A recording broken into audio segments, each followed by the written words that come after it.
Initially, you enter customers and properties in QuickBooks. However, there are additional customer properties that relate to case entry and scheduling that can be found under the customer properties in DentaLab. It's important to set up all of these properly because they will affect the calculation of schedule dates, case ship date, and various reports during case entry. To access customer records in DentaLab, choose Basic Lists, then Customers, and then select a customer by double-clicking on them in the list. Keep in mind that you can also use the alphabetic tabs to zoom to a specific letter, or use the Find facilities at the bottom of the screen to access by name or account. Here you can find various customer properties that are grouped by section in the tabs displayed. The most important properties in the Additional Info tab are Price Level, Ship Method, Time Zone, and Standard Days to Ship. To select a price level for this customer, choose from the drop-down which price level this customer should be assigned.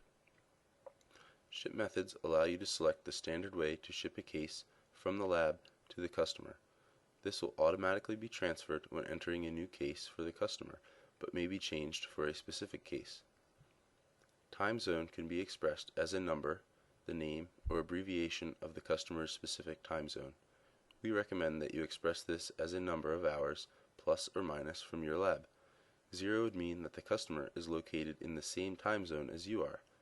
-1 would mean the customer is 1 hour behind your time. Standard days to ship is used when determining whether the doctor's request date can be met after scheduling a case, and determining its ship date. 1 day indicates that it typically takes 1 day to deliver a case from your lab to this customer. The remaining properties on this tab are available if you wish to fill them in. Preferences can be set up for each customer. These preferences will be printed on the work ticket next to the work center or item name. Preferences are intended to alert the technician of any special wishes requested by the customer.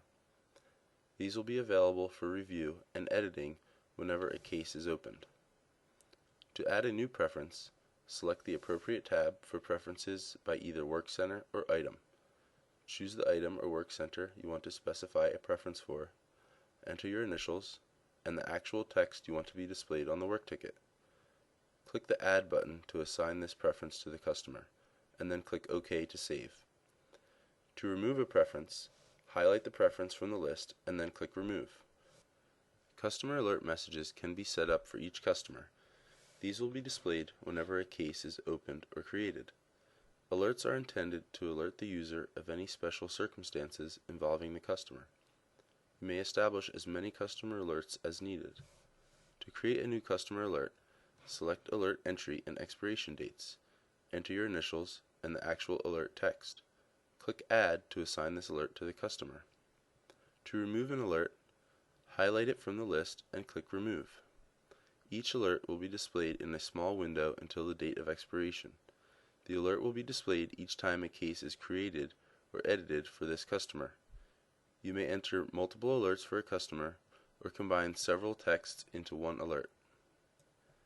You can create various price levels for special or custom prices based on an individual customer. Each price level should be given a name to clearly identify it. To access price levels, click on its link under the Basic Lists section. Price levels may be set up by a percentage to be applied to the default price in QuickBooks or by individual items. Then, for each customer to be assigned to the price level, go to Basic Lists, then Customers, find the specific customer, and select the appropriate price level. When creating an invoice, the system first looks to see if there is a price level for the specific customer. If there is a price level, the system will calculate prices based on those entries.